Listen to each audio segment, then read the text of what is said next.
Seorang pria membeli sebuah perahu layar berusia 82 tahun, seharga $50.000. Dia tidak mampu membeli yang baru. Dia membangunnya kembali dengan kedua tangannya sendiri, dan mengubahnya menjadi kapal pesiar mewah, dan mengajak kekasihnya berlayar keliling dunia.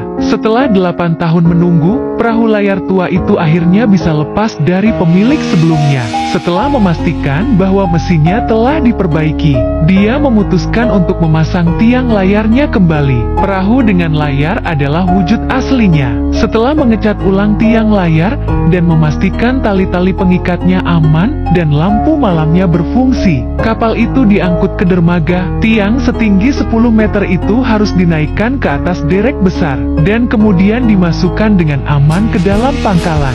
Wanita itu naik ke atas tiang untuk menguji keamanannya. Yang harus dilakukan hanyalah memasang layar dan dia siap melaut. Namun, begitu dia menyadari bahwa dia tidak bisa mengisi daya ponselnya, Abdul segera memasang sistem tenaga surya untuk menyalakan seluruh kapal. Bagian pekerjaan ini juga sangat sederhana. Cukup sambungkan panel surya ke baterai dan pasang di dek. Tenaga listrik disimpan di siang hari dan digunakan di malam hari. Tidak ada biaya untuk mengisi daya atau menggunakan listrik. Ini benar-benar sebuah siklus yang baik untuk sistem tenaga listrik. Melihat kapal seharga $50.000 menjadi kapal layar mewah seharga $500.000. Namun bagian dalam kapal masih sangat lusuh. Kaca di kapal sekarang sepenuhnya transparan. Anda bisa melihat apa yang terjadi di dalamnya. Untuk keamanan dan privasi, Adu melepas semua kaca dan kusen, dan memasang lapisan kaca buram dan lapisan kaca privasi.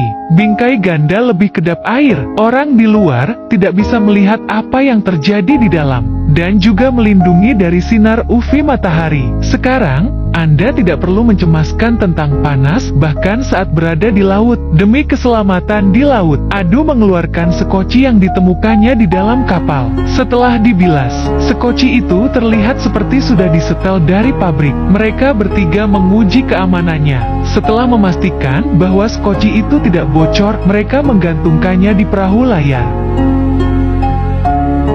dan memikirkan tentang perahu yang sering terbalik. Adu menambahkan tangga teleskopik lipat, tidak hanya untuk meningkatkan efisiensi renovasi, itu juga bisa dilipat kapan saja untuk mencegah pencuri masuk. Ini juga merupakan ide yang sangat bagus, tapi kapal tidak bisa hanya memiliki listrik. Kita juga harus menyelesaikan masalah pasokan air. Ada banyak cara untuk mengubah air laut menjadi air tawar, tapi semuanya cukup rumit. Keduanya memutuskan untuk menggunakan reverse osmosis untuk memisahkan air laut dari air tawar melalui membran semi-permeabel dan membuang air laut dan menyimpan air tawar. Mengenai cara melakukannya, Anda hanya perlu melihat perilaku Duque. Sepertinya prinsip yang sangat sederhana, tapi itu membutuhkan banyak peralatan. Tetapi dibandingkan dengan metode seperti pembekuan atau penyulingan, metode ini sangat cepat. Melalui puluhan koneksi yang rumit, kita akhirnya bisa mendapatkan air segar di kamar mandi dan mandi kapanpun kita mau.